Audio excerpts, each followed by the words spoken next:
Hey, salut les crypto lovers, c'est Wiltemer et bienvenue pour l'édition du 29/6/2021 du petit journal du crypto. Alors regarde-moi ça, aujourd'hui on a un market cap global qui reprend 5,86%, on est à 1482 milliards de dollars, nous sommes aux portes des 1500 milliards de dollars. Pourquoi ça? Eh bien t'as toutes les crypto-monnaies qui sont emmenées par le Bitcoin. Le Bitcoin gagne 5,87%. Aujourd'hui, on repasse au-dessus des 36 000 dollars. Il reprend 12% en 7 jours, 36 422 dollars. Suivi d'Ethereum qui est à 2235 dollars. Dire qu'avant hier, il était à 1800 dollars. Il te prend 17% en 7 jours et 6,65%. Rien qu'aujourd'hui, on a le Tether qui est toujours en troisième position. Après, on a le Binance Coin qui gagne 4,80%. Cardano, la petite banque de mon cœur, qui repasse à 1,40.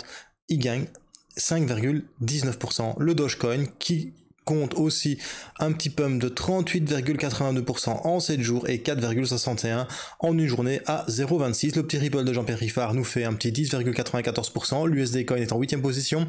Le Polkadot de Magic War qui nous fait un petit 10,80. J'espère que t'es content, bro, et que t'as acheté au dip. Et on a Uniswap qui repasse en 10ème position devant le Binance USD avec un gain de 8,39% à 19,19 dollars. À noter qu'on a ICP Internet Computer qui te fait un petit 34,37%. J'ai acheté à 54, j'ai revendu à 56. Conclusion, je ne suis même pas break-even, j'ai même gagné de l'argent avec ce fameux ICP. Et si ça tombe dans quelques jours, je vais regretter d'avoir vendu. On a aussi VeChain qui te fait un petit 19%, Ethereum classique qui te fait 34,98%, c'est plutôt sympa à voir. Pourquoi? Bien évidemment, tu as le EIP 1559 qui est en train d'arriver, il va peut-être être plus intéressant de miner d'Ethereum classique que de l'Ether. Voilà, c'est tout pour le top 10, on va regarder un petit peu les top gagneurs du jour. Nous avons bien évidemment Ethereum classique qui te fait un 34,97%, je viens de te le dire, Internet Computer, ICP 34,83% et VeChain 19,11%, suivi de Elrond eGold et de Bitcoin Gold. Et on a le Shiba Inu qui te fait quand même 17,00% et 45% en 7 jours. Va comprendre, mais bon voilà, il commence à créer un swap et plein de petites choses, donc ceci explique cela, il commence à avoir une vraie technologie derrière le Shiba Inu, comme quoi des fois un même coin peut devenir quelque chose. Après on a le Cosmos aussi qui fait 15,51%, au-dessus des 10 dollars, ça fait plaisir. Donc voilà, c'est tout pour la market review. Si t'es nouveau sur la chaîne, bienvenue à toi, moi c'est Wiltemer. N'hésite pas à t'abonner et d'actionner la petite cloche de notification. Chaque jour je fais un petit journal du crypto où je décrypte quelques articles sur la blockchain et les crypto-monnaies. Tu peux aussi nous rejoindre sur Culture Crypto, Twitter, t'as tous les liens qui se retrouvent bien évidemment en description. Allez c'est parti, générique.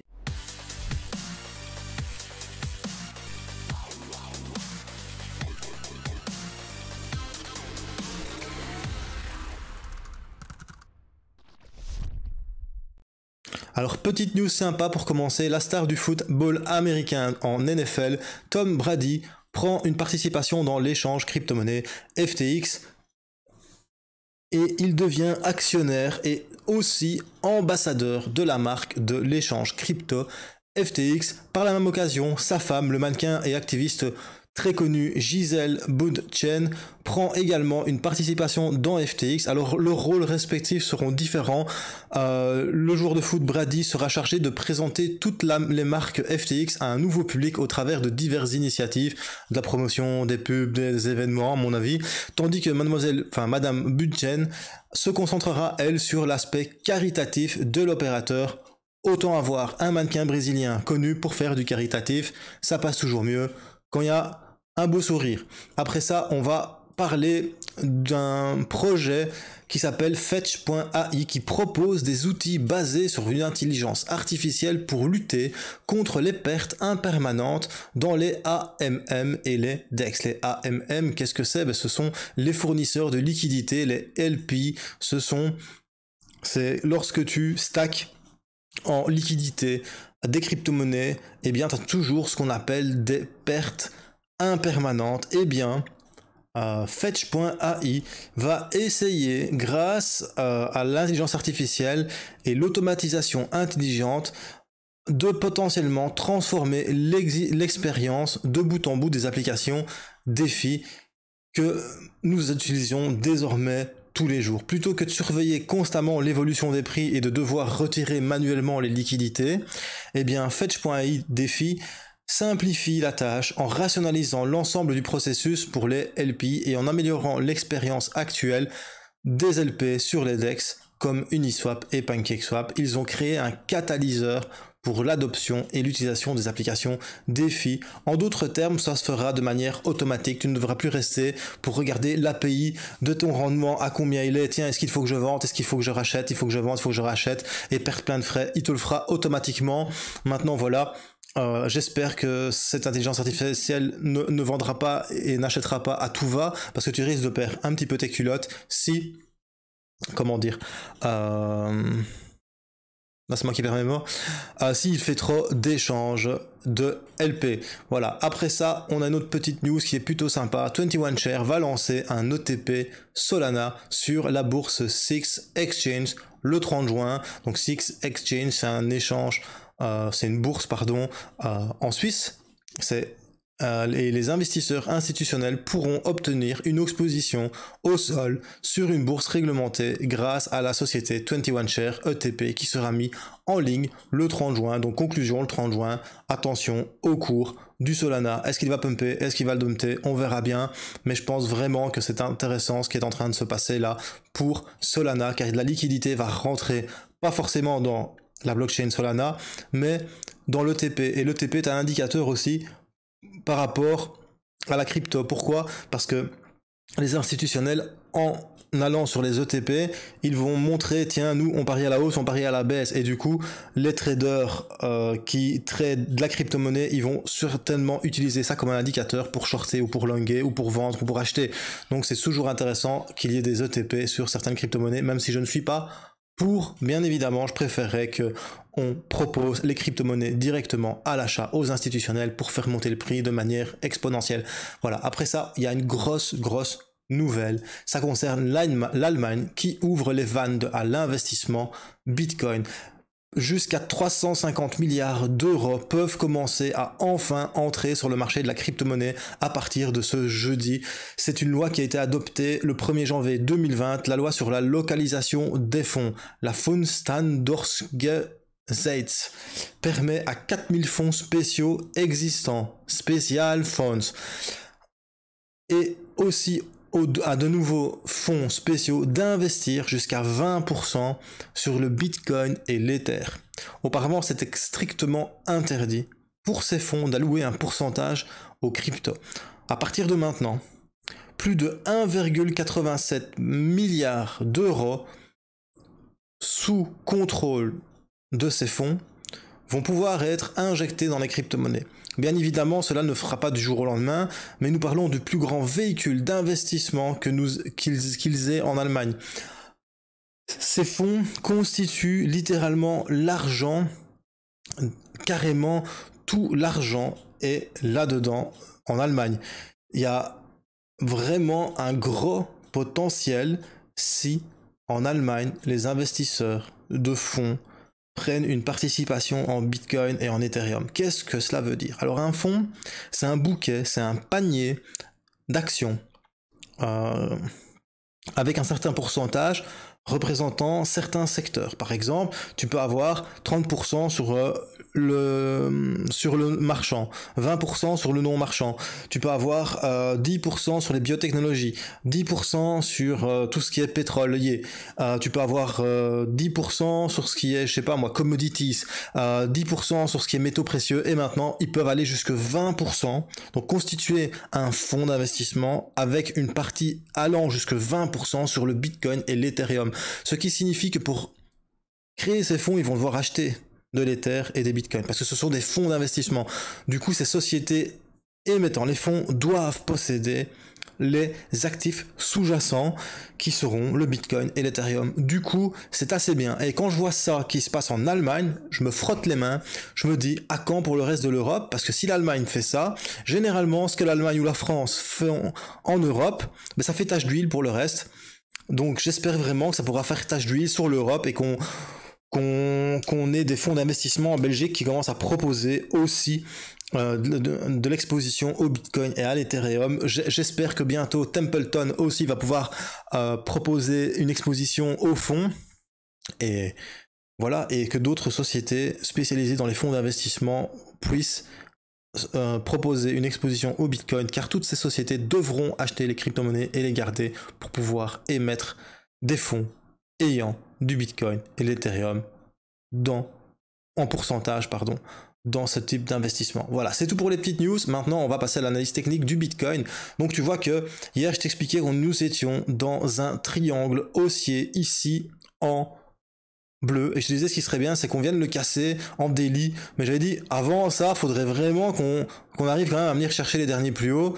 Et c'est ce qui est en train de se passer aujourd'hui. Non, le dernier plus bas ici, pardon. Voilà. Et c'est vraiment ce qui est en train de se passer aujourd'hui. On a ouvert plus bas que le dernier plus bas. On est venu le chercher directement et on est venu à l'attaque tout de suite. Tout de suite ici. De la résistance du triangle. Conclusion, est-ce que le Bitcoin est en train d'aller chercher la moyenne mobile 50 périodes sur du daily? Mais ça a bien l'air. Ce serait vraiment bien que le Bitcoin repasse au-dessus de la moyenne mobile 50 périodes, parce que quand le Bitcoin passe au-dessus de la moyenne mobile 50 périodes, tu vois, attends, il faut trouver une configuration qui est comparable. Donc cette configuration qui est comparable, on va aller la chercher en 2017. Voilà. Donc le cours est en dessous de toutes les moyennes mobiles. Il va venir chercher une première fois ici le cours et il va essayer de venir rechercher la moyenne mobile 200 comme tu vois ici. Et ce serait vraiment sympa que ça commence à se produire parce que nous sommes toujours bien évidemment en bear market. Pourquoi? Parce que nous sommes en dessous de la moyenne mobile 200, je suis désolé, mais on peut dire tout ce qu'on veut. Tant qu'on est en dessous de la moyenne mobile 200 ici représentée en bleu, nous sommes en bear market et ça, je veux dire ce que tu veux, ça fait plus de 77 jours que nous avons fait le all-time high, donc ça fait déjà 2 mois que ça chute, même bien plus que 2 mois. Conclusion, ça fait un petit temps, moi je vous dis qu'on est en bear, et là on l'est vraiment. Mais bon voilà, on a quand même une figure haussière qui vient d'être cassée, et ça c'est important. Reste à voir si demain on va ouvrir au-dessus de cette résistance du triangle. Tout ce que j'espère c'est que ça arrive et qu'on vienne casser ici la moyenne mobile 50 périodes, quelque part ici, ce serait vraiment top. Voilà, parce qu'en plus, ce qu'il faut faire attention toujours, c'est que pour l'instant, il y a quand même un dead cross entre la moyenne mobile 50 périodes et la moyenne mobile 200 qui est en train de se profiler. Tu vois vraiment bien que la moyenne mobile 100 périodes chute, la moyenne mobile 200 périodes monte. S'il y a un dead cross ici, à un moment donné, ça va faire le même effet qu'on a connu ici. Hop, ça va rechuter. Et ça, c'est pas obligatoire, mais statistiquement, c'est ce qui peut arriver le plus souvent quand tu répètes à l'infini. Autre chose qui est sympa, c'est qu'on voit vraiment qu'on est venu chercher ici un RSI plus bas et que c'est en train de monter, et surtout que là, tu vois, c'est carrément plat. On est venu faire un double top, donc on a vraiment un RSI qui est en train de faire des hauts de plus en plus haut, donc il y a quand même une force qui est en train d'augmenter. Le seul petit problème, le seul petit bémol à tout ça, c'est quand je vois les volumes qu'il y a aujourd'hui pour faire tout ça, pour faire les 6% qu'on a fait, je me dis, c'est peut-être un fake-out, donc faites attention, breakout il y a pour le moment, mais c'est peut-être un fake-out, peut-être qu'on va chuter, qu'on va fermer plus bas que cette résistance bleue et qu'on va venir retester ici le support du triangle haussier, l'oblique bleu que tu vois ici. Après ça, on va regarder sur l'analyse technique en H4, on va aller sur une autre configuration, voilà. Donc, je vous expliquais qu'en H4, ce qui serait bien hier, c'est qu'on vienne chercher ici la moyenne mobile 100 et la moyenne mobile 200 périodes. C'est exactement ce qui s'est passé. On est venu chercher la moyenne mobile 100 et la moyenne mobile 200 périodes. En 2 jours, on est venu chercher 2 moyennes mobiles. Donc, c'est la deuxième fois qu'on repasse au-dessus depuis le dump. Tu vois, ici. Donc, nous étions à 62 000 $ quelque part ici. Hein. Et c'est la troisième fois, pardon. Une fois. 2 fois, et c'est la troisième fois qu'on repasse au-dessus de la moyenne mobile 200 périodes depuis le dernier plus haut. Donc est-ce que Bitcoin part sur une bonne tendance haussière pour le moment, et est-ce qu'il va venir nous chercher ici les derniers plus hauts? Hop. C'est une question que je me pose. Je vais devoir accéder à vos données Spotify. Désolé, Siri qui s'est lancé tout seul. Donc, c'est une question que je me pose. Est-ce qu'on va venir chercher ça ici? Je ne sais pas. Maintenant, ce qui est sympa, c'est que on a réussi à venir casser 2 bonnes moyennes mobiles qui sont généralement très fortes. Conclusion, c'est peut-être du positif. Maintenant, tu vois que le RSI, il t'imprime aussi des bas de plus en plus haut ici. Hop, hop. Est-ce qu'il va nous en imprimer un ici? En faisant ceci, tu vois. Donc il est en train de nous faire un petit canal haussier, en fait, le cochon. Là, mais en entonnoir inversé. Du coup, est-ce qu'il viendrait nous chercher ici un plus bas pour revenir chercher ici une zone de surachat et pour venir breaker ces précédents plus hauts. Ce serait vraiment sympathique. Voilà, on viendrait chercher un 38 000 et puis un 41 000 $, ce serait vraiment cool. Maintenant voilà, attention, hein, il ne faut pas s'exciter. Pourquoi? Parce que tu vois que ça correspond pile poil à la moyenne mobile 50 périodes ici. Donc il faut vraiment qu'on vienne réussir à casser cette moyenne mobile 50 périodes sur du daily. Voilà, c'est tout pour la petite analyse technique. C'était Wiltemer pour le petit journal du crypto. Si t'as bien aimé, n'hésite pas à mettre un commentaire. Pose un petit pouce bleu. Si t'as pas aimé, n'insiste pas, mais mets-le quand même. Mets ton petit pouce rouge. Partage un max. Et surtout, bro, n'oublie pas. Choose life, choose freedom. Et choose Bitcoin. Peace.